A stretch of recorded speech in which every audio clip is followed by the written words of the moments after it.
Olá, ouvintes! Está começando mais um episódio do Bola na Agulha, podcast semanal sobre esporte e jornalismo esportivo, disponível nos principais tocadores de podcast e também no YouTube. A gente tem subido os programas por lá. Meu nome é Gabriel de Campos e ao meu lado, virtualmente, é com muito entusiasmo que eu apresento Guilherme Beaufort. Olá, ouvintes! Olá, Gabriel! Eu posso notar o entusiasmo na sua voz. Sim. Deve ser o frio, imagino, né? E a chuva que faz nessa cidade espetacular que é São Paulo. E é um prazer estar aqui e passo a bola, ou melhor, a bolinha, para o meu grande amigo Álvaro Logulo Neto, o rei da voz. Fala, galerinha, e aí? Tá frio mesmo, cara, vai ficar pior essa situação aí. Acho que o Gabriel tem que se cuidar, principalmente com essa voz que ele tem, ele não pode deixar de apresentar o Bola na Agulha na semana que vem, né? Mas é isso aí, a gente tá aqui de novo para mais um episódio. Você pode seguir a gente lá nas redes sociais também, com @bola na agulha, uma só entre o N e o G. Vai lá no Twitter, no Facebook, no Instagram. Segue a gente por lá, que você acompanha os nossos posts durante a semana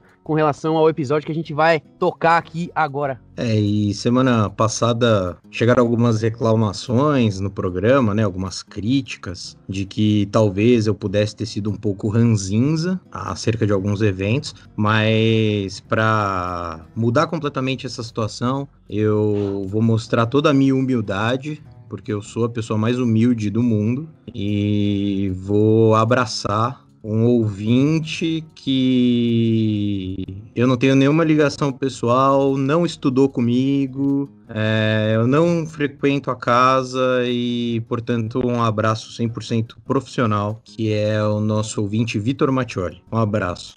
Vocês querem abraçar alguém hoje? Eu acho que eu fico feliz só de ouvir você abraçando os outros, não sei o Guilherme, o que ele acha? Pra mim, esse momento é suficientemente emocionante, assim, eu fico até com a voz embargada, porque é isso, né? O ser humano, ele tem que ser resiliente, né? Ele tem que repensar as próprias condutas, e fico muito feliz que o Gabriel esteja revendo a postura dele no nosso programa.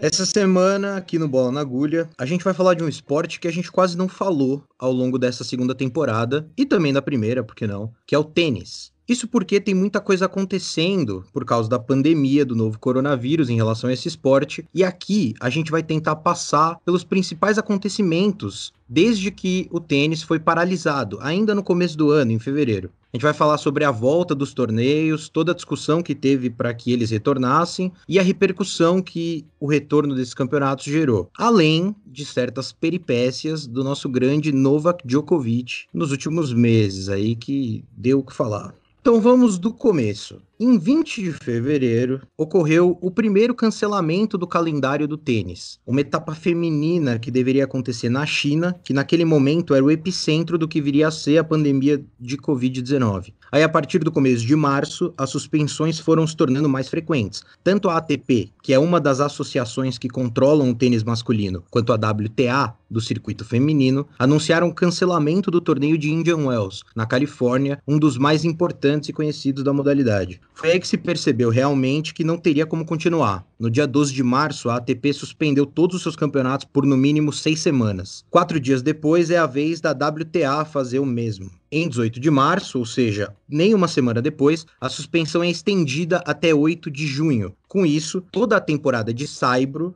e a gente já vai explicar melhor, foi cancelada. Em 1º de abril, as entidades anunciam também o cancelamento da temporada de grama, que viria depois do saibro, e a paralisação é ampliada até 13 de julho. Bom, e com o cancelamento da temporada de grama, o torneio de Wimbledon, que é o principal da temporada de grama, também foi cancelado, né? É o torneio mais antigo do tênis, que é disputado em Londres desde 1877. E ele só não foi jogado durante as 2 grandes guerras mundiais. Enfim, é importante fazer essa linha do tempo, esse panorama inicial, para mostrar como o calendário foi sendo cancelado aos poucos. Cada hora é um torneio diferente. E isso tem motivo, né? E a gente acha importante explicar. O circuito de tênis mundial é anual, com torneios acontecendo ao redor do mundo durante 11 meses. Em dezembro, são as férias dos tenistas. Então a ATP, que a gente já comentou, e a ATP não é aquela molécula que a gente aprende na aula de biologia não, tá? A ATP é a Associação dos Tenistas Profissionais, e é quem organiza parte dos torneios do circuito mundial. A outra parte fica sob a responsabilidade da ITF, que é a Federação Internacional de Tênis. E é uma relação um pouco complicada entre as duas. Mas vamos lá.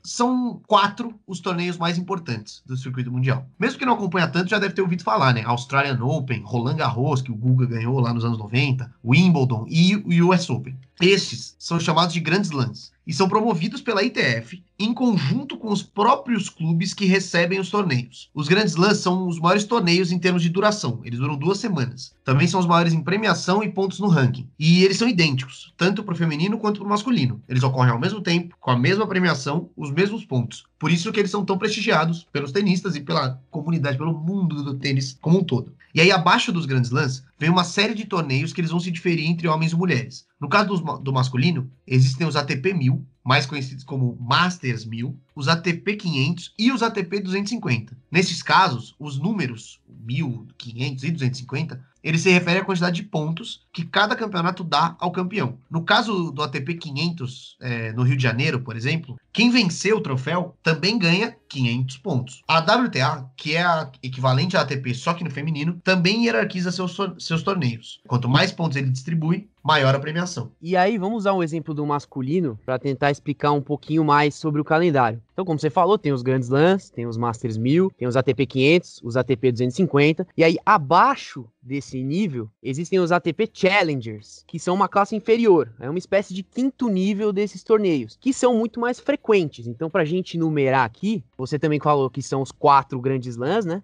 Aí existem 9 Masters 1000, 13 ATP 500, 39 ATP 250, e aí Challenger são mais de 140 espalhados pelo calendário. Quanto menor em importância é o torneio, mais etapas dessa categoria são realizadas. E aí abaixo desse nível existem os Futures, que aí sim é a categoria mais baixa de torneios e ela serve como uma porta de entrada, né, para os tenistas no circuito profissional. Esses torneios, diferentemente dos outros que a gente citou, são organizados pela ITF, que também organiza os Grand Slams, né? Então a ITF fica com o ponto mais alto do circuito, que são os Grand Slams, e também organiza a categoria mais baixa, que são os Futures. Então é por isso que é um pouco confuso de entender essa relação entre a ITF, que é a Federação Internacional de Tênis, e a ATP. Esses Futures também contam pontos para o ranking da ATP. Então, os garotos que jogarem esses torneios para entrarem no circuito mundial, eles também vão somar alguns pontinhos. É uma quantidade bem pequena, mas ao menos ajuda a ter um ranking na ATP e aí poder tentar se classificar para outros torneios. E aí, antes de explicar o que são e como funcionam esses rankings, só para a gente não perder um outro ponto do calendário, que o Gabriel até citou, o circuito de tênis ele acontece no mundo inteiro, né? Nos 5 continentes, tem torneios durante o ano todo, e digamos que o calendário é feito dividido em algumas temporadas, que são alguns períodos de tempo em que os torneios acontecem ou em regiões próximas, ou no mesmo tipo de piso. E aí, para quem não sabe, o tênis pode ser disputado em 3 superfícies diferentes, né? Tem a quadra rápida, que é a mais comum, aquela feita de concreto, o saibro, que é a terra batida, né? As quadras alaranjadas, e tem as quadras de grama também. Então, vamos supor, vou dar um exemplo, em fevereiro ocorrem diversos torneios aqui na América do Sul, todos no saibro. Então, essa parte da temporada é chamada de temporada de saibro na América do Sul. Então, tem o torneio em Córdoba, na Argentina, em Quito, no Equador. Tinha um torneio aqui em São Paulo, né, o Brasil Open, que já não tem mais. O torneio de Santiago deu lugar a esse antigo torneio no Brasil. Tem o ATP 500 do Rio. Então, todos esses torneios são feitos em sequência para facilitar a logística. E, ao mesmo tempo, estão acontecendo torneios na Europa, na quadra rápida, por exemplo. O ponto disso tudo é, os tenistas podem escolher o que eles querem fazer. Eles podem programar o calendário deles de acordo com as preferências, tanto de piso, onde o tenista prefere jogar, quanto de local. E aí, a gente falou, né, cada torneio ele atribui uma pontuação. Então, ATP 250 é 250 pontos pro campeão e por aí vai. E aí, como é que funciona o ranking?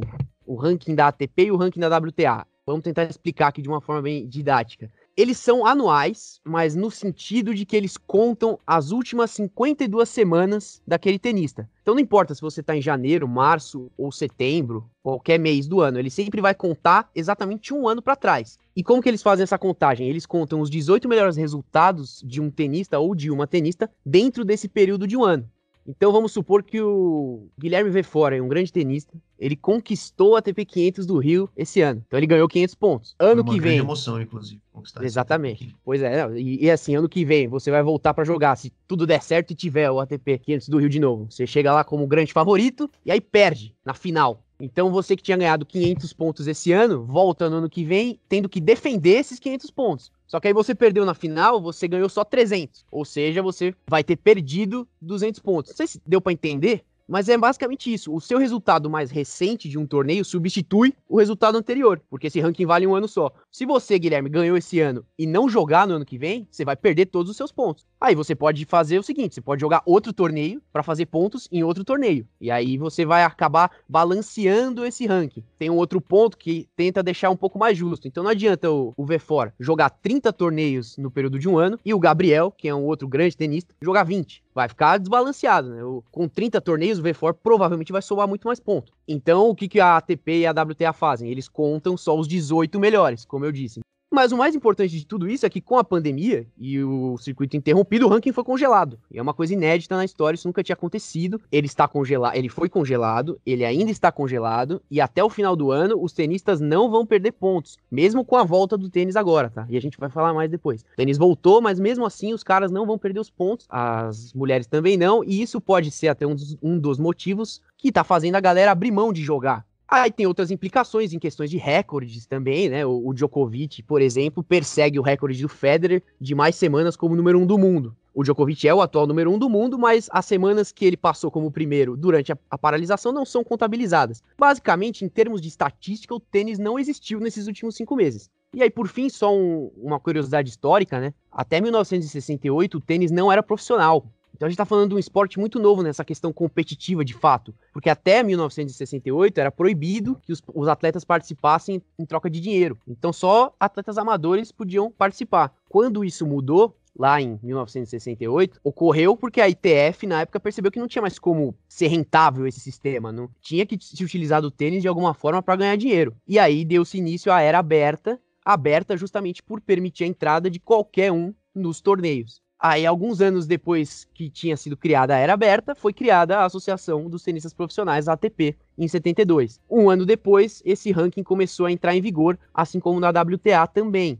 E esse panorama é importante porque situa as pessoas de como funciona o tênis, o seu calendário, como ele ranqueia os atletas, como ele organiza os campeonatos, e sobre isso a gente vai falar um pouco mais à frente, para justamente a gente ter medida de o quanto foi afetado o tênis durante a pandemia. E aí, para retomar a linha do tempo que a gente começou, no começo do programa, nesse momento o mundo do tênis se prepara para o US Open, o primeiro Grand Slam após o retorno do esporte, que foi no início de agosto. Mas o caminho até essa volta teve muitos episódios. Como a gente disse no começo, o tênis foi paralisado oficialmente dia 12 de março, e a extensão da paralisação ocorreu dia 18 do mesmo mês. Acontece que um dia antes houve um fato que movimentou os noticiários. A organização do torneio de Roland Garros anunciou o adiamento do campeonato para o dia 20 de setembro, devido à crise de coronavírus na França, onde ele é sediado. Um fato inédito, uma vez que essa medida foi tomada de forma completamente independente, a despeito da organização do calendário do esporte.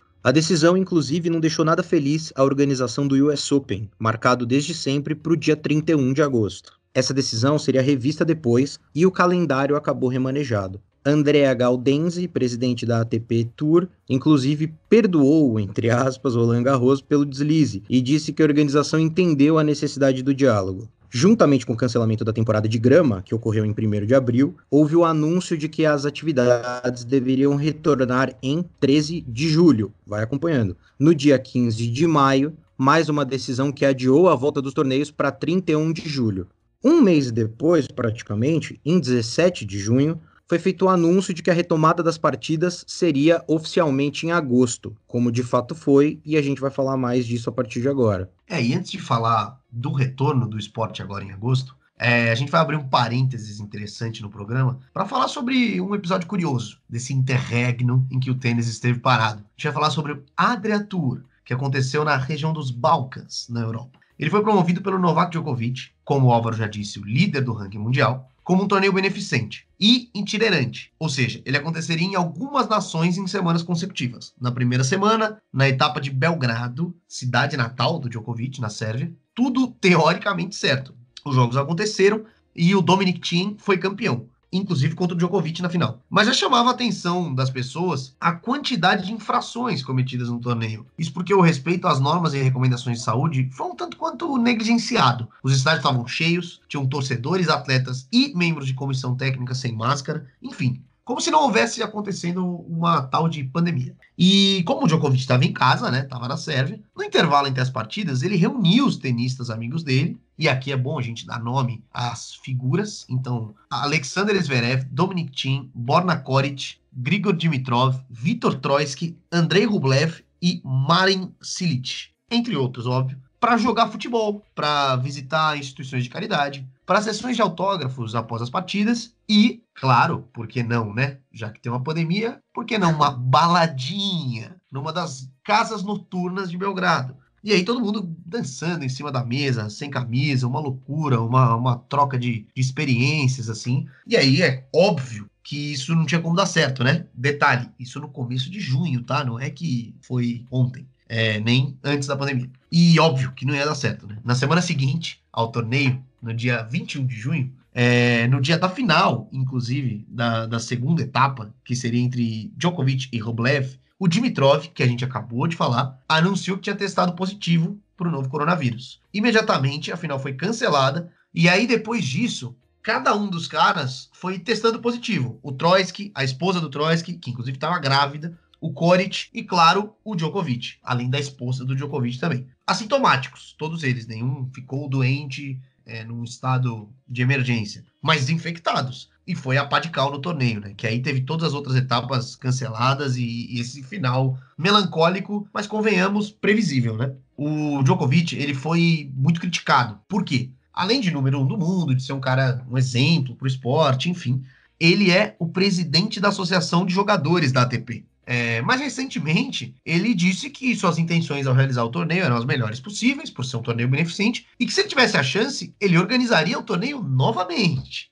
Cara, então, eu queria só falar uma coisa, né, antes da gente de continuar, porque esse é um tema que tem que ser dito nesse nosso programa sobre tênis, que é extremamente preocupante isso que aconteceu, e aí eu nem tô falando da questão de saúde, da galera ficar fazendo tudo isso que você falou aí, Guilherme, e aí se contaminar, obviamente, porque era muito óbvio que isso ia acontecer, mas não, eu tô falando na questão da mensagem que isso passa mesmo. A mensagem que o Djokovic passa pro tênis, ele como presidente da associação, desafiando o que estava sendo feito naquela época, lá em junho. Então ele passou por cima, ele promoveu. Claro, tem os outros que foram, né, os outros colegas dele que fizeram as mesmas coisas que ele fez, mas ele que promoveu, então as coisas vão cair sim nas costas dele. Então que mensagem que isso passa? Ele como presidente fazendo esse torneio e bancando o torneio, dizendo que não, que estava tudo bem, que na Sérvia a Covid estava controlada. E aí, como é que fica? E agora, se isso não importar pra ele, tem uma outra questão que é ele mesmo. A imagem dele ficando muito abalada por conta disso. E ele é um cara que a gente sabe que tem o desejo de se tornar o maior tenista da história, por números. Só que esse tipo de conduta que ele toma fora de quadra vai totalmente na contramão dos resultados que ele consegue. Não é a primeira declaração absurda que ele deu ao falar que faria de novo, não é a primeira.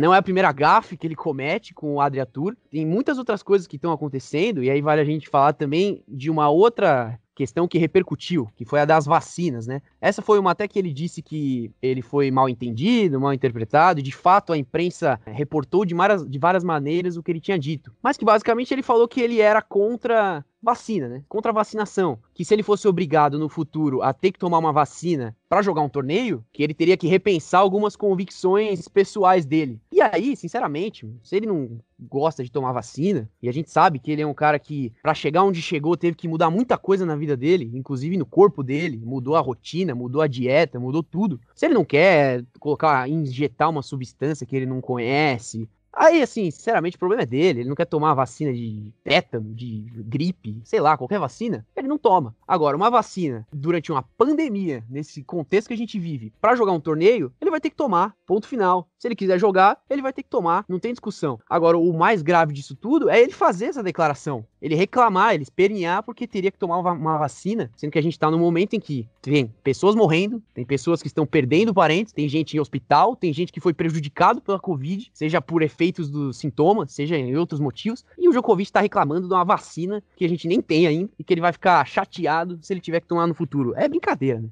E assim, vocês sabem, os meus colegas sabem que eu sempre gostei muito do Djokovic, sempre acompanhei ele dentro de quadra. Eu também. Sempre, sim, a gente gosta, porque o cara joga muito. Só que esse tipo de coisa agora, nesse momento, complica. Quando ele era um cara que ficava à sombra dos outros dois gigantes do tênis, o Federer e o Nadal, e ele era um cara que trabalhou muito pra conseguir ultrapassar os dois por alguns momentos da carreira, quando ele tava focado nisso, ele se distanciava de qualquer tipo de polêmica. Então ele tava preocupado em jogar. De uns anos pra cá, quando ele assumiu essa posição de destaque, de fato ele conseguiu uma idolatria, que ainda não chega perto da idolatria do Federer e do Nadal, mas é uma idolatria. Ele parece que se sentiu confortável para sair destilando as suas opiniões, e que são opiniões, né, que infelizmente são dessa categoria. E aí não tem o que a gente fazer a não se lamentar. É triste esse tipo de postura do nosso amigo Sérvio. Mas assim, vamos deixar de falar um pouco desse rapaz, né, que a gente já falou muito, e vamos voltar para nossa linha do tempo que a gente estava fazendo. Bom, teve todo esse Adria Tour, né, essa pataquada que foi o Adria Tour, e no dia 17 de junho, o Gabriel já tinha falado, decidiu-se por retornar aos jogos em agosto, né? O primeiro foi o WTA de Palermo, então um torneio feminino que aconteceu no dia 1º, e no masculino o ATP 500 de Washington, que deveria acontecer no dia 14, mas não aconteceu, a gente vai falar daqui a pouquinho. Para falar primeiro do torneio de Palermo, obviamente, né, não poderia ser diferente, teve muitas críticas. Então o torneio aconteceu, ele acabou, né? Até quem venceu foi uma francesa, número 45 do ranking, foi até uma surpresa. A Fiona Ferro foi campeã, mas antes disso, muitas e muitas polêmicas. Primeiro de tudo, as jogadoras não foram orientadas a permanecer no hotel, ou sei lá, que seja um isolamento bem feito. Então os relatos foram da galera indo pro centro da cidade, indo jantar fora, saindo, transitando tranquilamente, indo pro quarto de outros hóspedes, tipo, onde vocês estão, né? Que mundo que vocês vivem? E a organização foi extremamente negligente. Nos próprios jogos que, parênteses, tiveram torcida, pra lembrar, hein, Palermo é na Itália. A Itália, que foi um dos países mais abalados na Europa por causa do coronavírus, já colocou torcida nos seus estádios agora em agosto. Teve torcida, teve jogador jogando a munhequeira pra torcida, os apetrechos lá que o povo joga, tudo isso acontecendo normal, como se nada tivesse acontecido. Inclusive, uma das tenistas testou positivo durante o torneio, ela não teve o nome divulgado, mas foi excluída imediatamente da chave, antes mesmo da chave ser divulgada, e aí foi isso que aconteceu.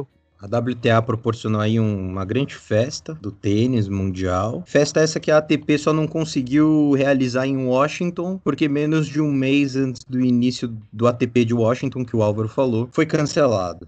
Os motivos foram os aumentos de casos de coronavírus nos Estados Unidos e as restrições de viagens internacionais. Os Estados Unidos, vale lembrar, é o país recordista de mortes em decorrência do novo coronavírus. Sendo assim, a volta do circuito masculino ficou para a última quinta-feira, agora, dia 20, com as classificatórias do Masters 1000 de Cincinnati, que também vai acontecer em Nova York, no complexo Billie Jean, o mesmo complexo que receberá, a partir do dia 31 de agosto, o US Open, como dissemos, o primeiro Grand Slam desde a paralisação dos circuitos. Assim como na NBA, a Liga de Basquete Americana, foi estipulada essa bolha, digamos assim, como tem sido chamado, para a disputa dos torneios. Não vai ter torcida e o protocolo é bastante rígido. Vai ter hotel específico reservado para os tenistas. Se eles quiserem alugar uma casa ou qualquer outro lugar, tem essa opção, desde que seja fora de Manhattan. Hotel. Se eles quiserem ficar em hotel, só poderão ficar nos hotéis reservados pela organização do torneio. Tem mais, os atletas só poderão levar 3 integrantes da equipe para o complexo dos jogos. E aí vale lembrar uma coisa, né? Apesar do tênis ser um esporte individual, os staffs são muito grandes hoje em dia. Tem preparador físico, nutricionista, fisioterapeuta, psicólogo, às vezes até 2 treinadores e por aí vai. Enfim, não é uma escolha fácil de se fazer, escolher 3 só. Além disso, é obrigatório usar máscara em qualquer lugar que não seja na quadra durante os jogos. E a organização também anunciou que os atletas vão ser testados regularmente ao longo das competições, tanto o Masters 1000 de Cincinnati quanto o US Open, que acontece logo na sequência. Além disso, uma outra mudança e entra um pouco nessa esteira também, da gente começar a medir que mudanças a pandemia pode trazer para o tênis. O Masters 1000 de Cincinnati também anunciou que não terá juiz de linha nos jogos. São aqueles árbitros que ficam alinhados dentro de quadra e cantam as bolas rebatidas caso elas sejam fora. A responsabilidade vai ficar a cargo da tecnologia, o Hawkeye, uma espécie de VAR do tênis, e aí para quem não domina a língua inglesa, olho da águia, olho de águia, que vai dizer se a bola foi boa ou não. Bom, e depois desse momento Duolingo do Gabriel, que tem um inglês muito apurado e com sotaque britânico, eu venho para falar da grande festa do tênis que vai começar no dia 31 de agosto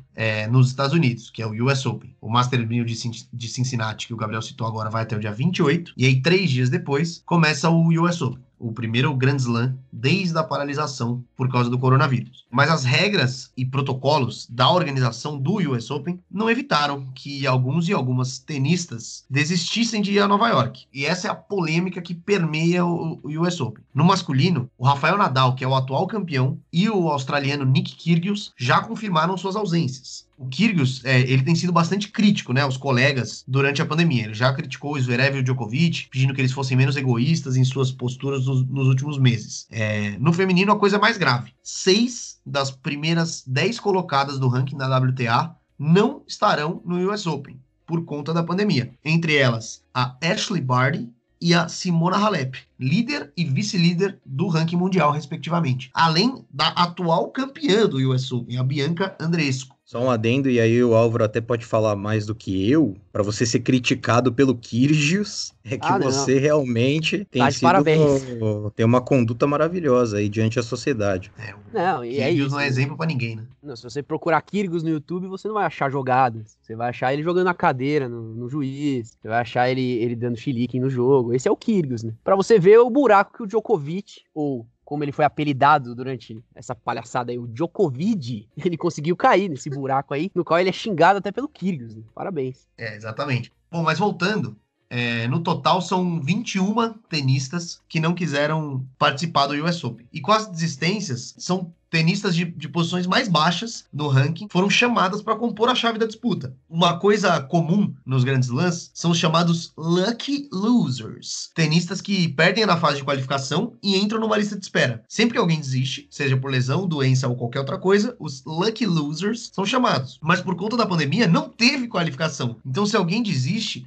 quem é chamado nesse momento é o próximo no ranking que tá fora. Então, tipo, se o pior colocado que vai jogar o US Open é o 55, sei lá, e alguém se machuca, quem vai ser chamado vai ser o 56, que não tá no torneio, enfim. Mas o problema disso é que muitas vezes o tenista ele tá em outro país, ele tá em outro continente, em outro planeta, sei lá, e ele tem que correr para jogar o torneio. E vale lembrar que as desistências, elas podem acontecer até o início do US Open. E como o Gabriel já disse, os Estados Unidos são o país em que mais pessoas morreram em decorrência da Covid-19. Logo, é de se esperar que existam mais desistências.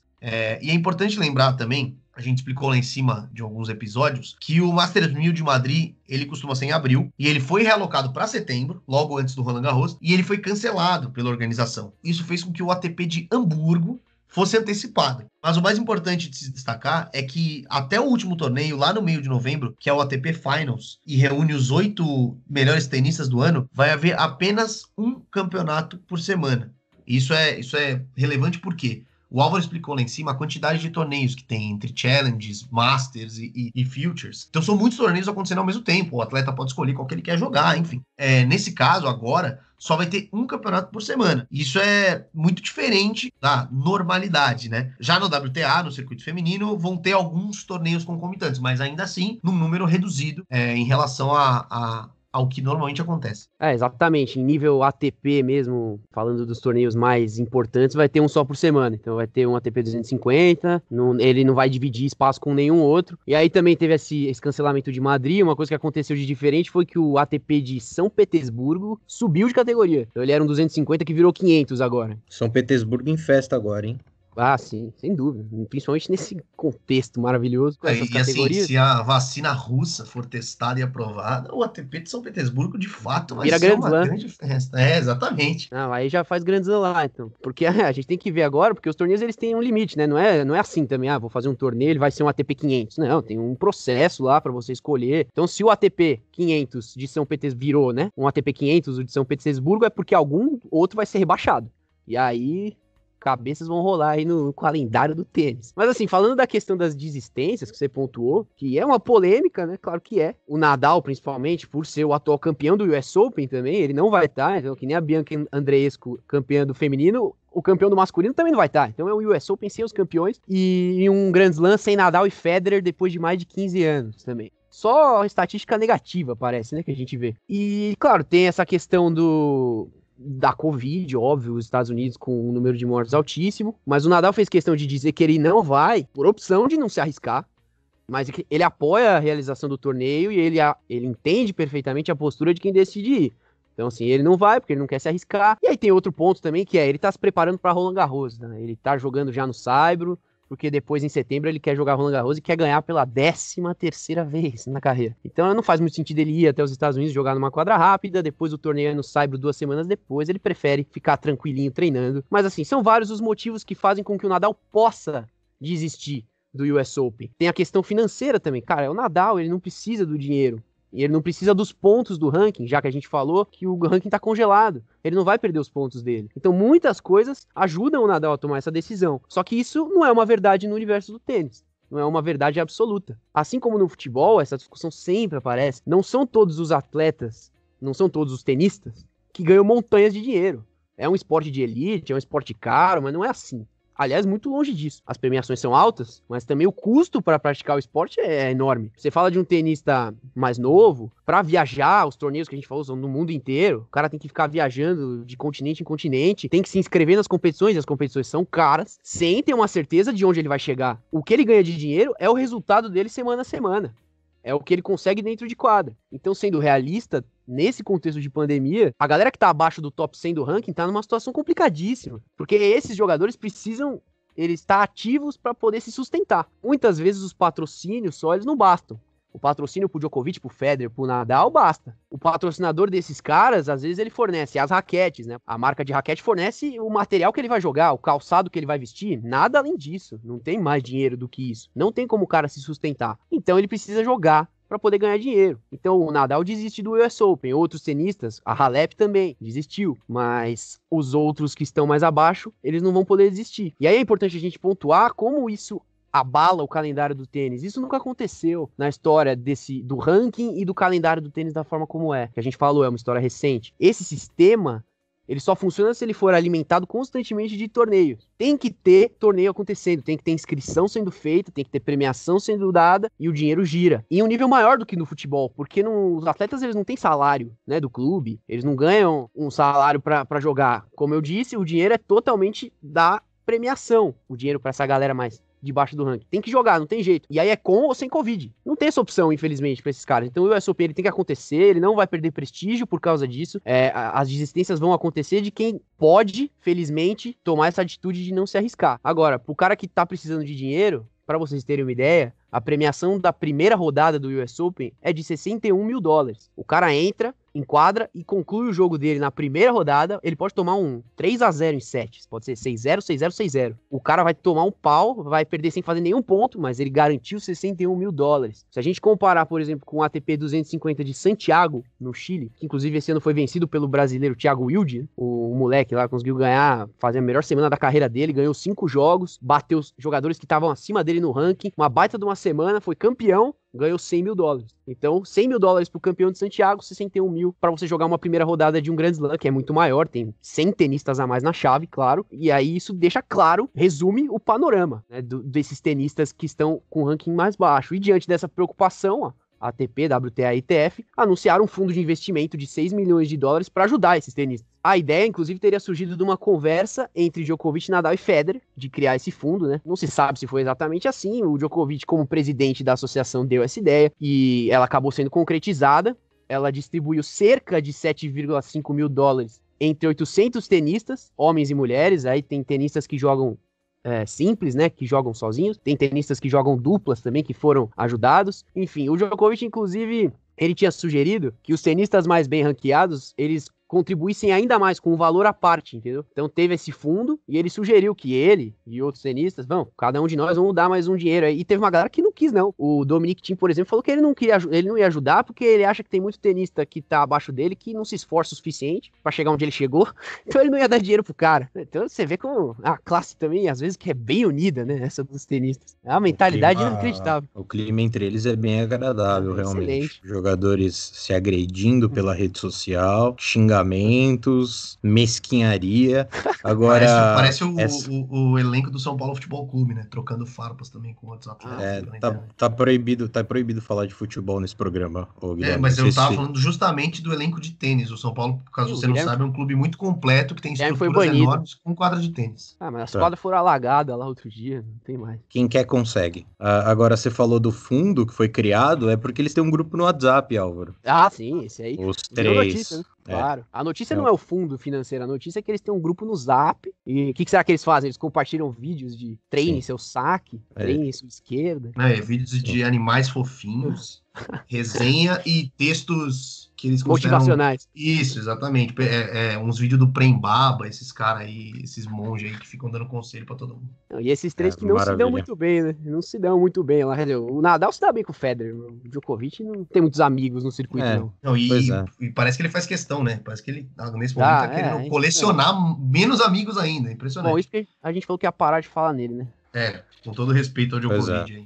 E o Álvaro falou do fundo que essa tríade do tênis masculino proporcionou. O US Open também anunciou que vai dar uma ajuda financeira, né, para os tenistas. Apesar de ter reduzido em 5% a sua premiação total, que geralmente distribui no torneio, então em 2019 esse valor foi de 57 milhões. O US Open pegou esse valor e dividiu para os tenistas de acordo com a fase em que eles chegavam e tudo mais. E nesse ano, era 57 milhões em 19, esse ano caiu para 53,4 milhões. Ainda é um bom dinheiro. O Grand Slam vai ajudar os tenistas que não puderam participar da qualificação, que, como a gente comentou, foi cancelada por conta do Covid-19. 7,6 milhões foram destinados ao fundo de auxílio e também vai ser direcionado aos atletas. Apesar dessas ajudas, é claro que os tenistas que estão nessas condições não vão deixar de participar dos torneios. E aí também se explica a ausência dos tenistas top do ranking. Essa galera tem condição e possibilidade de abrir mão do valor da premiação. Eles não precisam se arriscar, eles não precisam arriscar a sua saúde para ter essa grana. E aí a gente já falou, Nadal, Halep, entre outros, ganham toneladas de dinheiro com publicidade, com os patrocínios, com os outros torneios passados que eles já ganharam. Mas, como o Álvaro bem disse, não é o padrão que se encontra no circuito. O argentino Marco Trungelliti,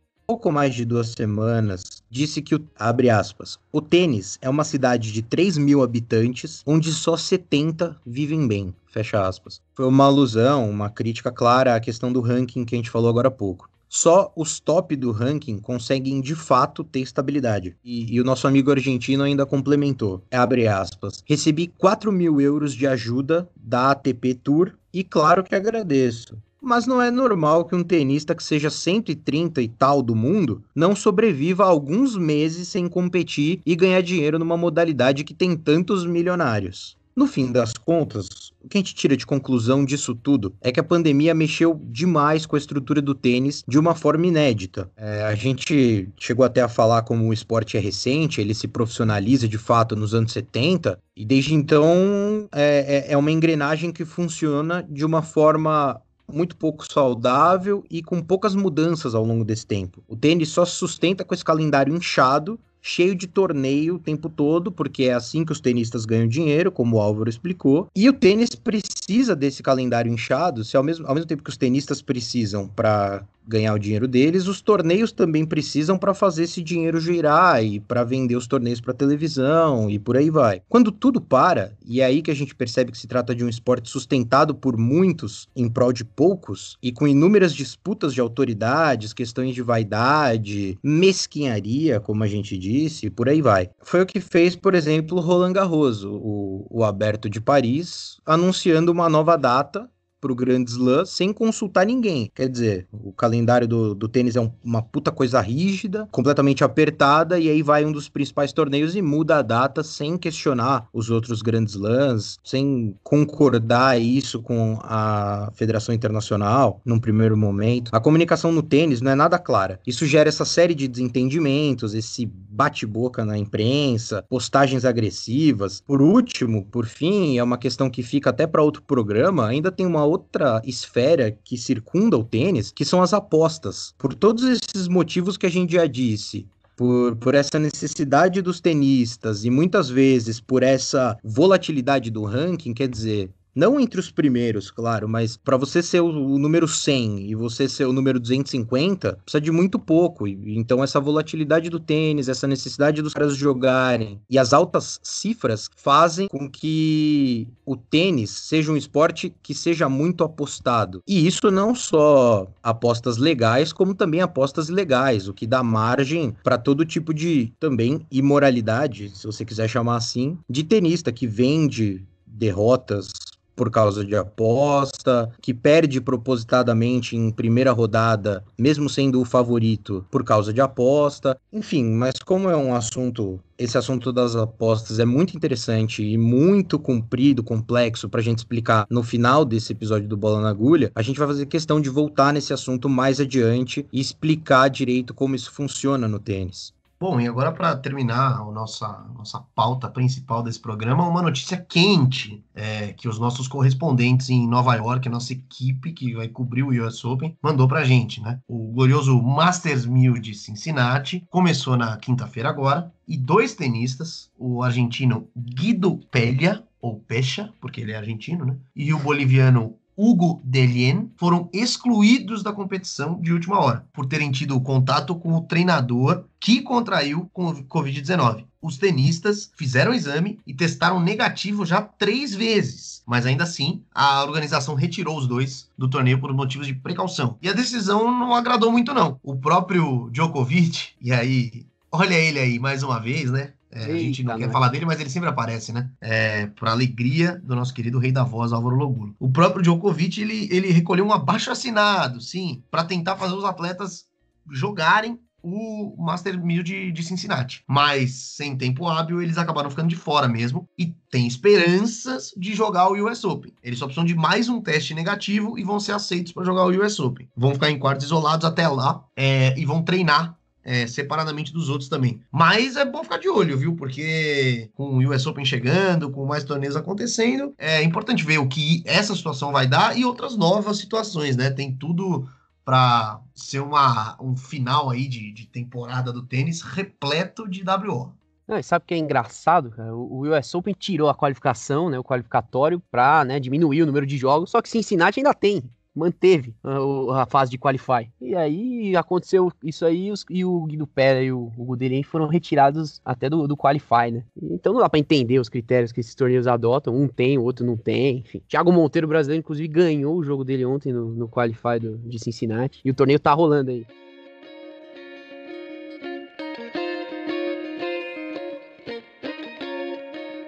E aí, como vocês sabem, né, a gente sempre faz também um bloco após o nosso bloco principal, em que a gente faz um monitoramento das redes sociais, do Twitter, para saber o que está acontecendo no mundo do esporte que mais chamou a atenção da galera. E hoje, pela primeira vez, eu tô apresentando esse bloco. É muito gratificante ter sido promovido a essa função depois de 13 episódios, né?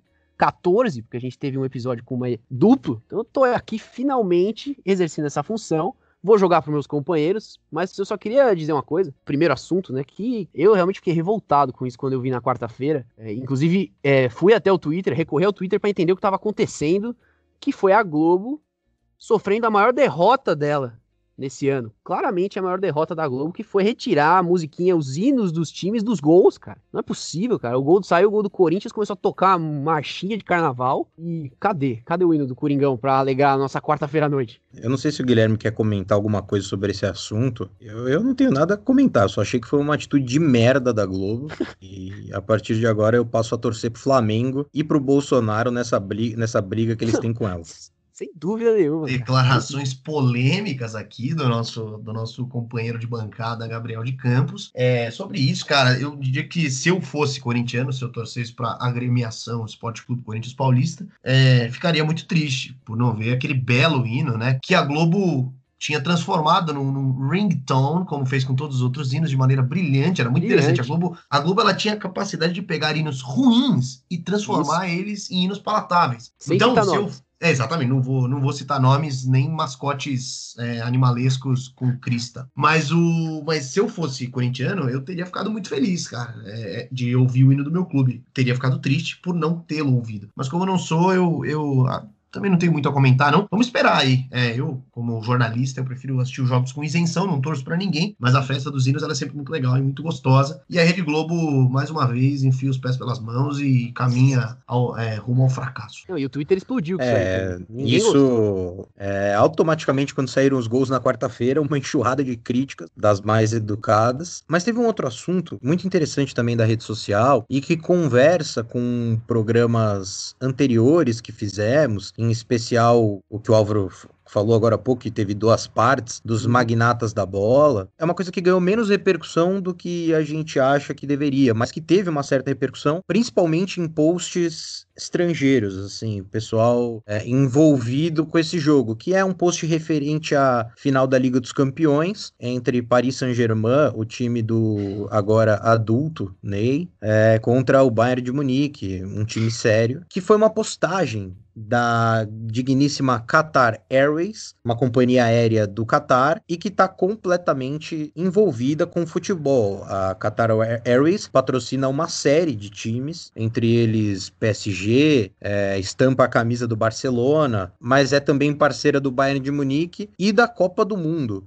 Só que aí é que está o ponto. Os 2 times da Qatar Airways vão disputar a final da Liga dos Campeões. E ela fez um post comemorando isso, falando, olha, de qualquer jeito, estamos felizes aí, é muito gratificante que 2 das nossas marcas cheguem à final da Liga dos Campeões. E é só um fato curioso que essa lógica, principalmente do futebol europeu, traz pra gente, que já tinha acontecido, por exemplo, com o Neymar que jogou na semifinal da Liga dos Campeões pelo Paris Saint-Germain contra um time chamado RB Leipzig, que é do grupo Red Bull. E detalhe, a Red Bull é a patrocinadora do Neymar desde 2009. Então, quer dizer, é uma outra situação de uma patrocinadora que botava para jogar um jogador, o adulto, contra um time que tá franqueado a ela. A Champions League também é uma festa do mundo dos negócios.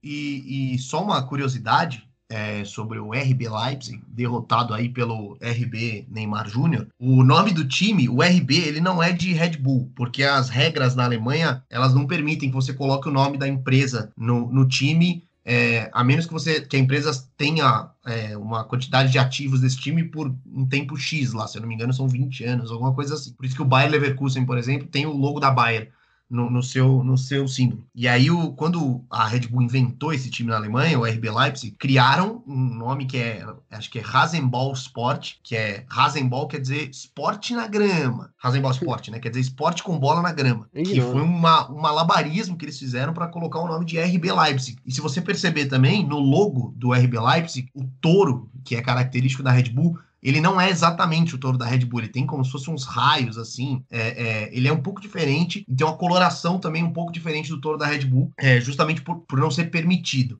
Mas enfim, é uma curiosidade besta aí, para quem quiser. E para quem quiser entender melhor como funciona o RB Leipzig, como funciona o Bayern de Munique, o Paris Saint-Germain, o Manchester City, o glorioso Red Bull Bragantino e até o São Paulo Futebol Clube, pode ouvir o nosso episódio 10, que é dividido em 2 partes, uma com o João Castelo Branco e outra com César Grafietti, e fala justamente sobre os magnatas da bola. Então você pode ir lá no Spotify, no Deezer, no YouTube, na plataforma que você quiser, e escutar esse belo programa e essa bela explicação sobre o dinheiro que move a bola.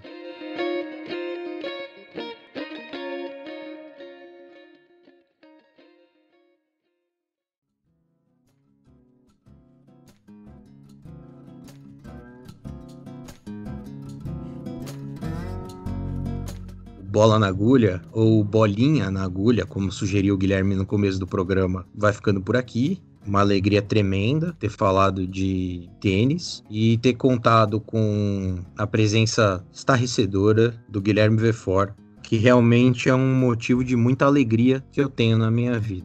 É um prazer estar aqui, é um prazer gravar esse programa. Talvez não seja mais prazeroso do que a população de Florianópolis, que hoje, no dia que estamos gravando o programa, vai ter a oportunidade de assistir um show drive-in do poeta Jorge Versilo. Mas é um prazer estar aqui com você e com o nosso querido voz de veludo, Álvaro Logulo Neto. Foi mais uma vez uma honra estar perto de você, Gabriel, e de você, Álvaro. Cara, um abraço pra vocês aí, foi bacana, foi um programinha da hora. Falar desse esporte maldito, é um esporte maldito, cara. Pra quem joga é maldito, é difícil. Que mexe com a cabeça e deixa todo mundo louco. Mas é sempre legal falar do tênis, que eu sei que Guilherme e Gabriel praticam e são grandes jogadores na modalidade. Sim, com certeza. Sem dúvida. Há muito tempo. Se você quiser e puder, siga o Bola na Agulha nas redes sociais, @bola na agulha, um A só, depois do N antes do G, no Twitter, no Facebook, no Instagram. Procura que a gente vai estar por lá, a gente vai sempre postar assuntos relacionados ao programa, assuntos que servirão para os programas seguintes, a gente vai chamar os programas anteriores e a gente também vai postar coisa que não tem nada a ver com nenhum programa. Se você quiser ouvir o nosso programa, pode ouvir no Spotify, no Deezer, no SoundCloud, no Apple Podcasts e também no YouTube. A gente tem subido os programas por lá. O Bola na Agulha vai ficando por aqui. Um abraço para quem não foi abraçado ainda hoje e até mais.